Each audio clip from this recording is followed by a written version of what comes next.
Welcome back to Trade Talks. I'm your host, Jill Malandrino, Global Markets Reporter at Nasdaq, and we are in the home stretch of our live coverage from inside ETFs in Hollywood, Florida. Joining me for this segment is Joe Barrato. He's the CEO of Arrow Funds, and we're going to discuss how much you should be allocating your portfolio to international markets. Joe, thanks for joining us at booth 207. Happy to be here. Before we get into that, let's talk about your relationship with Nasdaq Dorsey Wright. So we've been working with Dorsey Wright since 2006. We launched the first mutual fund with Dorsey Wright, the DWA Balance Fund, and it was the first of its kind. It was a balanced strategy of 5 different rotation strategies that use ETFs: sector rotation, style rotation, international, fixed income, and alternative rotation, all using ETFs.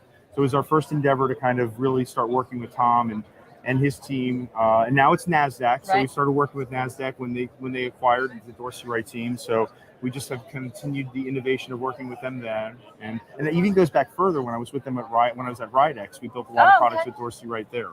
All right. Well, let's talk about your investment themes that you think investors should be focusing on for 2018. Sure. I mean, look, everybody's concerned about the frothiness of the U.S. equity markets.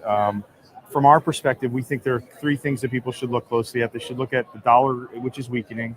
Should look at the inflation going up, and they should look at the you should look at the ratio between what commodities and equities are, which are an all-time low, which are all signs for there could potentially be strength coming in the international markets. Right. So you saw that in 2017 also. Exactly. So this is 2017. Think about this. I mean, out of the 48 investable markets, 31 of them outperformed the S&P 500 last year. 24% return on the S&P. Right. And that tells you that something's shifting. And if oil's getting cheaper and a lot of dollars are driven by how countries are operating, that it could lead to growth across the world. So what type of international products does Arrow Funds offer? We have 2 strategies in an ETF wrapper. We have DWAT, which is we are short for Don't Worry About a Thing. It's a global macro strategy. Basically all weather. You can go 100% equity, bonds, or fixed income. So it's looking for strength.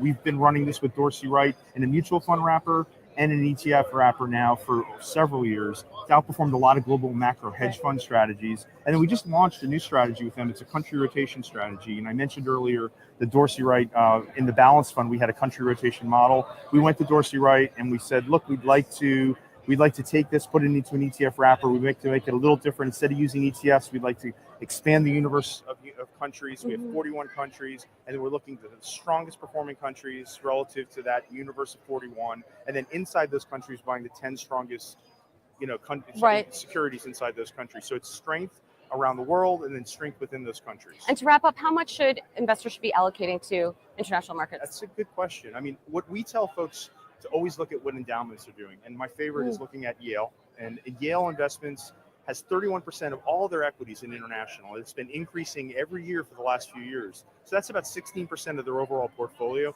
We think that's a good gauge. We know most investors are heavily biased towards probably the MSCI EFA index, which is 90% correlated to the S&P. So when you're looking at international strategies, you want to be thinking about things that are not correlated to the U.S. markets. Because when there are turns in the U.S. markets, you want things that are not. So that's one thing. So emerging markets are a great place to be. And maybe looking at increasing your allocation, because we know there's a lot of domestic bias right now in the U.S. equity markets. Right. All right. Well, thank you very much for joining us. And thank you for joining me throughout the day. I'm Jill Malandrino, Global Markets Reporter.